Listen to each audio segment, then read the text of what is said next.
Hello friends, welcome to my YouTube channel agri exam cracker Adda में आप लोगों का बहुत बहुत स्वागत है। और फ्रेंड्स, मैं ब्रजेश शुक्ला आप लोगों के लिए आज एग्रीकल्चर का कार्बनिक एवं अकार्बनिक में अंतर बहुत ही महत्वपूर्ण है।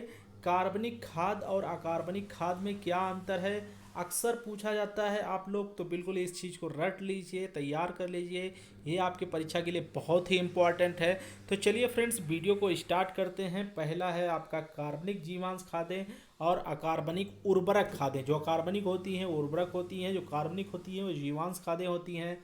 पहला पॉइंट है, इनमें सभी पादप पोषक तत्व पाए जाते हैं, यानी जितने भी पादप पोषक तत्व हैं 16-17 वो सारे इसमें पाए जाते हैं। जबकि अकार्बनिक उर्वरक में 1 2 3 तत्व पाए जाते हैं। सेकंड है कि ये आयतन में ज़्यादा तथा भारी होते हैं, यानी अगर आपको आवश्यकता के अनुसार अगर आपको जो भी पादप पोषक तत्व चाहिए तो उससे बहुत ज़्यादा मात्रा में डाला जाता है, क्योंकि इसमें पादप पोषक तत्व का परसेंटेज कम होता है। जबकि उर्वरक में जो होता है ये अपेक्षाकृत कम आयतन में वो हल्के अर्थात कंसंट्रेट होते हैं, यानी आपको कम मात्रा में आप डालेंगे और आपको परसेंटेज आप पोषक तत्व ज़्यादा मिलते हैं। तीसरा पॉइंट है, इनको आसानी से फार्म पर तैयार किया जा सकता है, आप खुद बना सकते हैं। इसमें कौन कौन सी है, जैसे कंपोस्ट हो गई, गोबर की खाद हो गई और हरी खाद, ये आपकी कार्बनिक जीवांश खाद हैं। इसका क्या पॉइंट है, इनमें केवल फैक्ट्री में तैयार किया जाता है, इन्हें फैक्ट्री में बनाया जाता है, जैसे यूरिया। चलिए आगे देखते हैं। आगे है, इनकी कीमत कम होती है, ठीक है।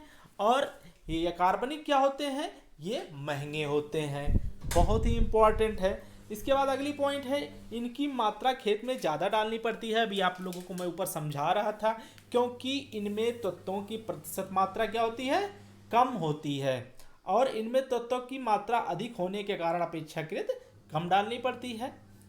6 पॉइंट है, कार्बनिक खादों का प्रभाव भूमि में डालने पर दीर्घकालीन यानी 2 से 3 वर्ष या अधिक होता है, और इन्हें खेत फसल में डालने पर एक ही फसल द्वारा एक वर्ष में अधिकांश तत्व ग्रहण कर लिया जाता है, यानी दोबारा फिर डालना पड़ता है।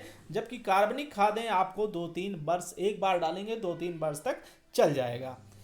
अगला क्या है, प्रयोग के बाद ये अवशेष प्रभाव छोड़ते हैं, ये अवशेष प्रभाव नहीं छोड़ते हैं।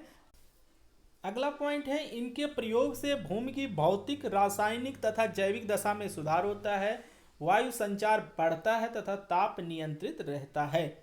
और अगला इसका है अकार्बनिक का, कि इनके लगातार प्रयोग से भूमि की दशा खराब हो जाती है तथा फसल की तत्व के प्रति प्रभाव यानी क्रॉप रिस्पॉन्स टू जो न्यूट्रिएंट होता है वो घटता है, वायु संचार नहीं बढ़ता है तथा ताप नियंत्रित नहीं रहता है।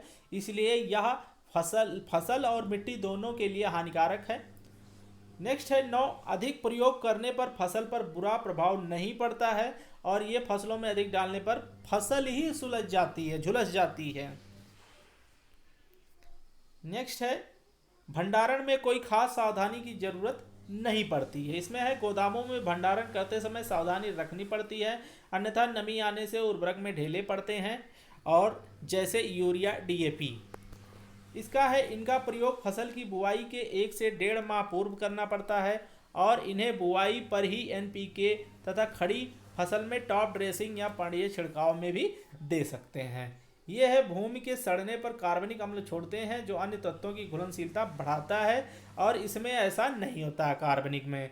इसमें है, भूमि की जल सोखने व धारण क्षमता में वृद्धि होती है, और कार्बनिक में ऐसा नहीं है। नेक्स्ट है, जीवाणु में वृद्धि में मदद करते हैं, इसमें है ऐसा नहीं है। इसका है कि CN रेशियो जो है संतुलित रहता है, कार्बन नाइट्रोजन, और इसमें CN रेशियो यानी बिगड़ता है। तो ये बहुत ही इंपॉर्टेंट है। आपका कार्बनिक रासायनिक जो है, कार्बनिक खाद है वो बहुत ही अच्छा है खेतों के लिए, कार्बनिक नहीं अच्छा है। लेकिन आजकल कम जगह में, कम एरिया में ज़्यादा पैदावार के लिए लोग अकार्बनिक खादें प्रयोग करते हैं, जिससे जो है ये नुकसानदायक भी है। तो ये अंतर रहे, आप लोग इसको याद कर सकते हैं, बहुत अच्छा है। चलिए फ्रेंड्स, मिलते हैं नेक्स्ट वीडियो के साथ, तब तक के लिए thank you so much, thanks for watching my video.